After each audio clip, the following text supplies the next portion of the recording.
Welcome to Texas for round number 10 of the ERL INDYCAR Series 3. We're running on board with the pole sitter, Akari Lopez, who started many races from pole in his Formula E career, but this time he faces a much sharper challenge, the opportunity to hold on to every last grasp of a championship.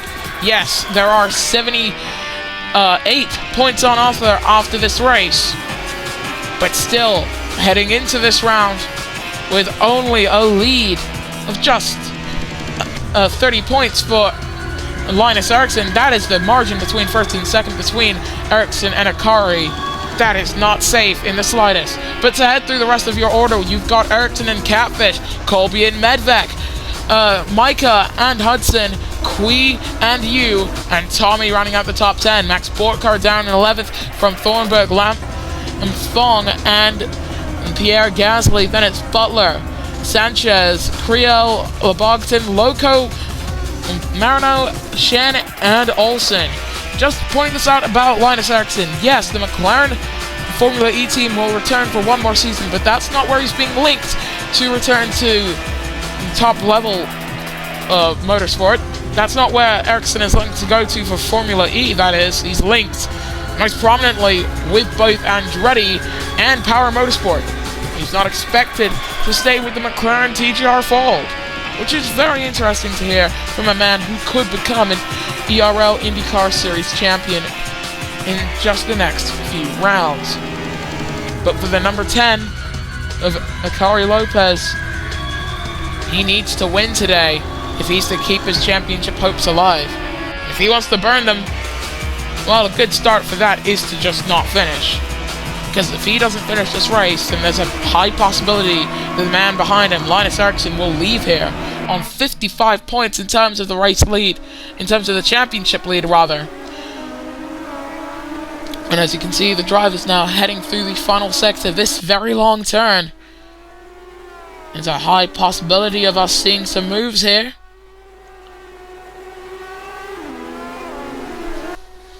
But for Akari, as the pace car now ends in that orange, white, and black Apex Pinnacle car, he's gonna need to pull off a miracle. Heading down into the final turn, the pace car peels into the pits. It's Akari's hopes of the championship. It's Eriksson's hopes of extending it. It's the ERL in Texas, and we are underway! Heading up the hill into turn number 1. It's a 33-meter climb off. Oh! Out of the race for Akari already! Is that a full course caution, or are we under the greens? I think we're under green. Yeah, into the wall again for Gabriel Lebogton. Front wing damage, but still, Akari Lopez is out of this race. There was a full course caution for all of 2 seconds as the leaders made their way out of turn number 1. And for Linus Eriksson, well, that's job done effectively. All he has to do now is finish this race, and he can leave here with minimum 31 points the advantage. Oh, another full course caution. Oh, my goodness me. That's a big one. Sanchez and Butler both confirmed out. Creel and Lebogton both also involved. Lebogton in the 19. Also in the wall, he's got damage, but he gets it back up underway, and we're back under those full course caution conditions, hopefully this time for a much longer period of time. But wow, we've already lost 3 drivers on the opening racing lap. On board we are with the aid of Linus Eriksson. So we're about to get back under green, and we are back under green. And you can see just the amount of pace that Linus has in that McLaren car. I'm really struggling for some words today. Thornburg with a track limits warning as we rise up that 33-meter climb. On board we go with the 8. Off the track and out of the race for the championship leader. Linus Eriksson is out. Full course caution called, and it's our 4th driver out, our 3rd full course caution of the day. And it's Linus Eriksson. So that means neither of the top 2 in the standings will score points today. The Bogton pits. Creel the man who entered this race in third in the standings, well, he would have a perfect opportunity if he could just make it into the points. But we get back under green now. Catfish leads from Colby and Medvac.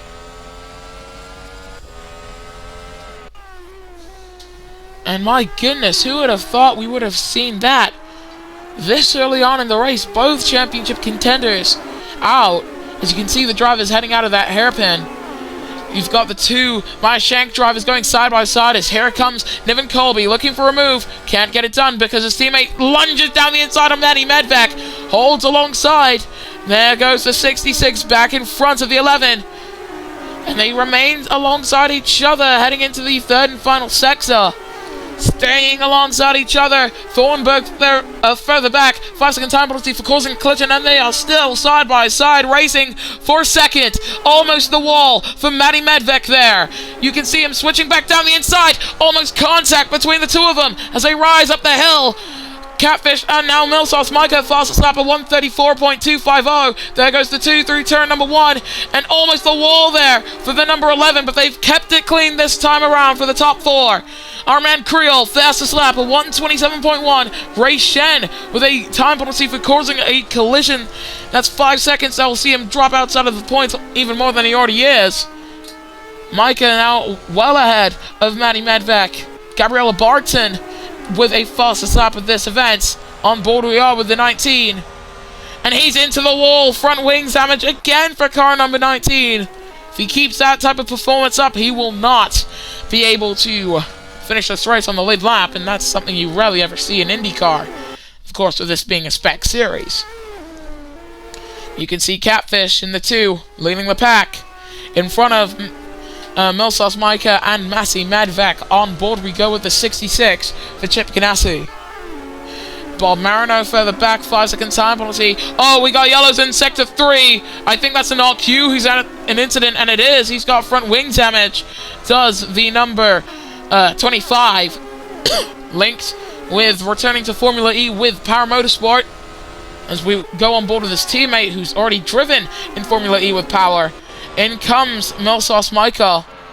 On board we go with Catfish. That's close to the wall, but it just feels like with the less grip that some of the drivers are having, through turn 1 they are being a lot more cautious and not, hitting the wall as often as they used to.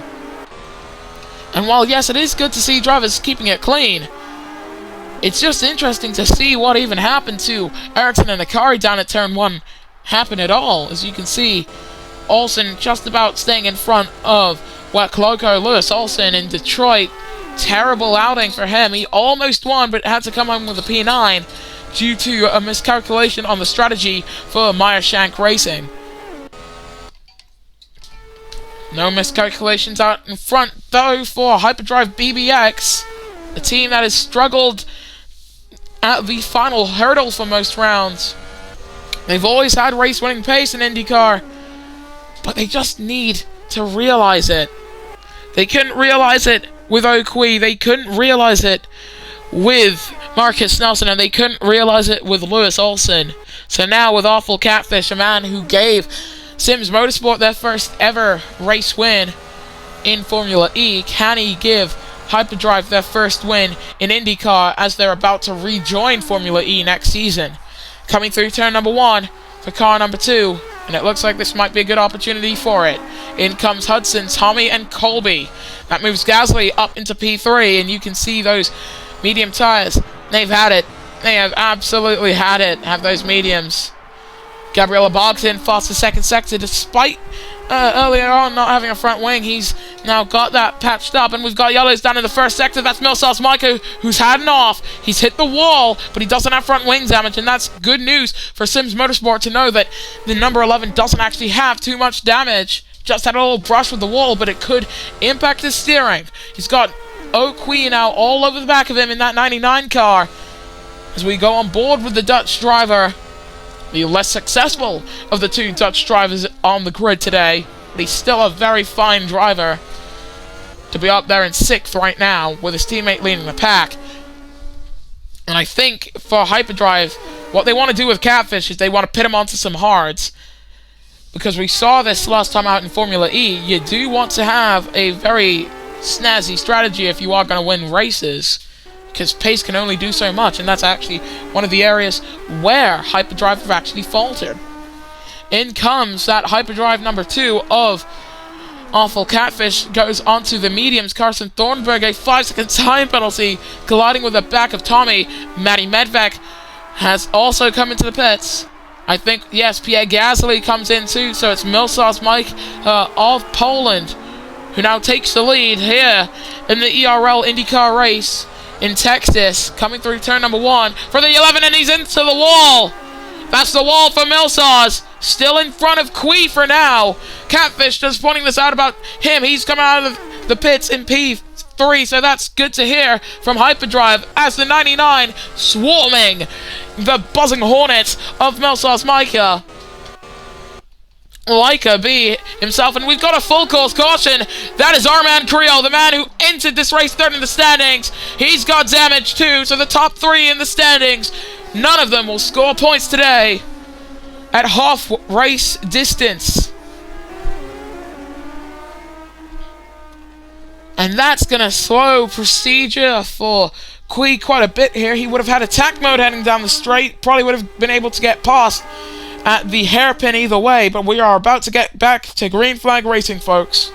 We are back under greens here in Texas, the Lone Star State of the USA. We're on board with the 99 again, as he's trying to close up to Milsauce, but this, the third and final sector, this is not usually an overtaking sector. This is more of a qualifying focus sector, but there is still at least one opportunity for a move, and it's this very turn. Milsauce defending, look to the inside for Quee as they go on up the hill again to start lap number 8. Here comes the Dutchman, goes alongside with Milsauce Micah, heading up the hill into turn number 1, sends it down the inside, and it's Quee who takes the lead here in Texas in front of Milsauce and teammate Awful Catfish, and out of the race for Matty Medvec. That is day over for the Chip Ganassi driver. We just about hopped on board with him as he wrecked. And my goodness, that's quite the hit. And we're on board with Niven Colby, currently in 4th. Bit of a struggle to only be up in 4th with your teammate fighting for the lead, but of course, Micah with that damage. As we now get back under the greens. And you can see there, Catfish on the back of him gets past the Sims high-speed driver. It is now a Hyperdrive Racing 1 and 2. A perfect race so far with 6 laps to go between the two of them. They are fighting over the lead now, though. The gap is 2s all across the board. Here comes car number 2, sends it down the inside. And it is Awful Catfish to the race lead here in Texas, but he's still got Quee alongside him. The two of them fighting for the race lead. The first race win for Hyperdrive BBX. They are still searching for it. We're on board with Quee here. And we've got Yellows. Yellows, who's that for? Ray Shen's been given a track limits warning, and I think he might have damage. He does have damage. That's front wing damage for the Chinese driver, as the two Hyperdrives line astern with 5 to go. It's Catfish from Quee and Micah who pits for his second and probably final stop if they put him onto some hards or even mediums, and yes, mediums going on for the Sims high-speed man. Also into the pits, Bob Marino and Ray Shen, of course, with that front wing damage, and Gabriel Lebogton in for his third stop. We've got Yellows down in the first sector. That's Pierre Gasly who's out of this race. And it's another full course caution. Just to note this about Quee, he's actually losing quite a bit of time to his own teammate, and I think that might be by design. Hyperdrive know that even if they do an offset strategy at this point, they are not just the favourites to win, but they are almost certainly going to win. There is few things that could stand in their way. But of course, we said the same thing about Lewis Olsen last time out. And look where that got him. 9th place due to a puncture. ERS, the official term for the push to pass here in IndyCar. being in operation for Prix as he heads through the hairpin. He's 4 seconds off the back of his teammate as Colby gets past Dominic Hudson. Almost the wall for the 31 in that AJ Foyt Enterprise car. On board we go with car number 31. Looking for a way to close up, but I'm not too sure if he'll be able to. We've got yellows in the third sector. Who would that be? Mike is off. Oh, it's Max Bortkar and Carson Thornburg. These two shared a title fight last season, and Gabriel Boxon also involved. That's a 5-second set for him. Prix comes into the pits at the end of that lap. Hyperdrive probably expected a full course caution, but it's a full course caution that will not come. Bortkar's got front wing damage. I think Micah, he's got a time penalty, but no damage. Alongside, he goes with Lewis Olsen. Up the hill they go, and it's a full course caution as they go through. And it's due to a not Q out of the race. Oh, that's almost on the racing line, but just about off of it. You know, back under those full course cautions, folks. I know we expected and hoped to see more green flag laps, but you know, sometimes these things happen. And Catfish, he's got roughly a pit stop to countryman Niven Colby behind. I think he can win this race, folks.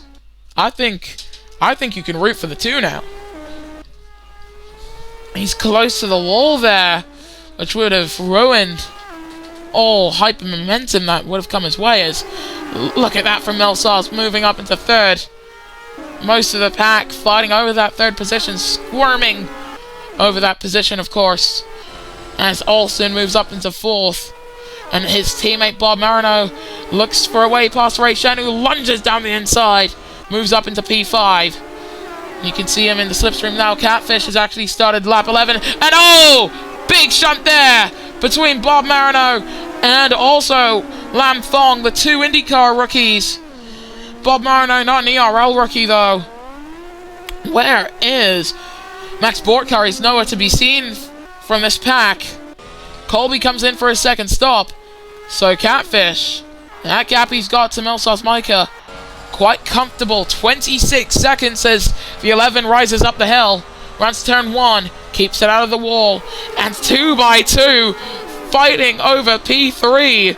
Look at that, this is magnificent. And you've got the two AJ Foyts fighting over position, but that's, I believe, Bob Marino in the wall again, yeah. The 14 in the wall. Hits the wall again. Colby gets past. His teammate Lewis Olsen quite a ways behind, so yes, he is able to get back into this race in 11th. Lam Thong's coming to the pits too. Coming out on new medium rubber. And for Catfish, this is a dominant affair for him and the entire hyperdrive operation as a whole. If Prix can put in a pretty good final fastest lap, they could be on for a perfect weekend. And Catfish staying out for a 5th lap on those mediums. They are gambling on the tire strategy down at hyperdrive. I'm not too sure if it's a gamble that'll work out too well, but we'll only figure it out once the checkered flag falls. So you can see Gabriella Bogson in the slipstream of Tommy in front. And Shen actually closing up to Dominic Hudson too, but Hudson more occupied with the fact that he could be going for a podium here. He's got attack mode in operation, not using push to pass, and Melsars Micah is out. Melsars Micah out of this race, exiting turn number 1. That puts us down to 13 drivers still in this race on lap 12. When you think of wreckfests in the ERL, you don't really think of races like this. You don't really think of races where it's usually just one driver crashing out every lap. But that's the type of race that we've had today. Bob Marino's come in for his 3rd and hopefully final stop. And it's a 30-second lead out in front for Awful Catfish. For Hyperdrive, they can rest easy knowing that, at least for Prix, he can make it to the end of this race. If he gets passed by Hudson, it's fine. He's got the same tire life as the man behind him. If not, he's got better tires because he hasn't been running in the dirty air for most of his stint. We've got yellows down in the first sector. That is for Lam Thong, who's hit the wall. He should be fine to continue. And Catfish stays out for another tour. He's at 21%. Well, he's won a race in similar circumstances before. If you remember, the race that won him the championship in Formula E, the season 22 Tokyo E Prix. He ended that race with a puncture. He's looking to do the same thing here in Texas. But I'm not too sure if it'll wind up with the same finish. He's got a 20-second buffer to Prix, doing the one-stop strategy. And I'm not too sure if this is the strategy that you're going to want to do. He would have run half the race on the same set of mediums. This is the type of stint that the hard tires were made for. And Catfish is just doing it on the mediums anyway. He's hit 14%. By our estimates, he will, by the time he makes it into the third and final sector, he will have a puncture on the final lap. So he will have to drive the entire final sector with a puncture. Does he have the margin to his teammate to make it work? Or is this hyperdrive frivolously gambling? I don't know if this will be something that'll work out. Heck, I think Catfish might even have less tires by the time he makes it through. And we've got a full course caution. Bob Marino is out. That'll help the number 2 crew. But they still don't pit him. Marino out at turn 1. We start lap 14. Catfish leads with a tire percentage of 7. 7% on the tires for your race leader.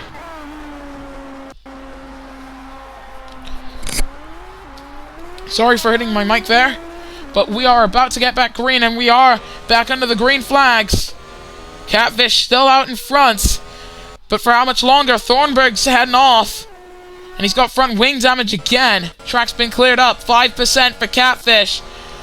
This is going to be a real struggle to the checkered flag for him. Heck, he might actually have a puncture before he makes it into the second sector. Before he exits the second sector, rather. But you can see 3%. He's going to have to be more calm and gentle on his tires here.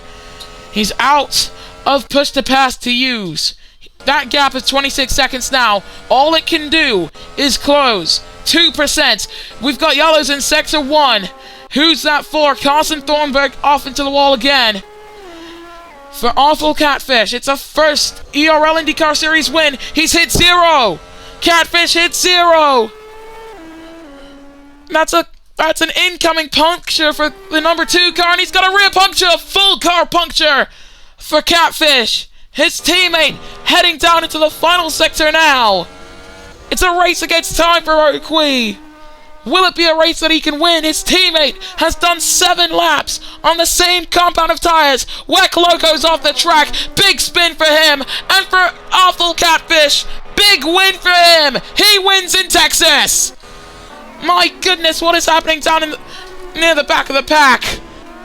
He missed a lot of that action following Catfish as he wins his first IndyCar race. And it's a 1-2 for Hyperdrive. Prix is second. And you can see Tommy also off into the wall. My goodness, Weck Loco comes across the line with a 5th place, and I think he'll hold it. He will hold it because Borkar is too far away. Just, you want to see crazy finishes like that? Well, you've seen it. And for the second time in his career, Catfish wins the race, despite having a puncture by the time he crosses the line. Magnificent stuff from the champion. And this is your podium. You've got 2 Malaysians on that podium and a Dutchman as well. It's Awful Catfish for Hyperdrive BBX, taking victory from teammate Prix, and Dominic Hudson for AJ Foyt Enterprise comes home with a stunning P3 as well. That's Prix in P2, by the way. I think I said P3. In 4th was Niven Colby, making it 3 Malaysians in the top 4. Then it's Weck Loco, Max Borkar, Lewis Olsen, Gabriella Bogdan, Ray Shen, and Carson Thornburg, the top 10. Outside of it, you've got the 2 Revolution Racing drivers of Tommy and Lam Fong. Lam Fong took the fastest lap on the final lap of the race. As for the rest of your finishers, you've got Bob Marino, Milsos Micah. As for your non-finishers, rather, you've got Bob Marino, Milsos Micah. Sorry, my mind's a little fried. Then Not Q, Pierre Gasly, Matty Medvec, Armand Creole, Linus Eriksson, Daf Sanchez, and Devin Butler, as well as Akari Lopez, who wrecked on lap 2. In the driver's standings, Linus Eriksson leads the pack from Max Bortka and now Awful Catfish. Then it's Niven Colby behind Akari Lopez, and then Armand Creole. Carson Thornburg tied with Dominic Hudson, then Devin Butler, Gabriela Bugs, and Qui Sanchez, Micah Loco, Marino, Tommy, Shen, Yu, Gasly, Olsen, and Lam Fong. So in the Constructors standings. Heading into next round of the championship in Brazil, our McLaren SP lead on 128 points. That's only 2 more than Apex Pinnacle. Then it's Hyperdrive BBX tied with Andretti Green Racing. Then it's Sims High Speed tied with Chip Ganassi Racing. AJ Foyt is 10 points in front of Team Penske. Then it's Maya Shank Racing, Power Motorsport, and Revolution. We will see you guys next time then when the ERL IndyCar Series returns.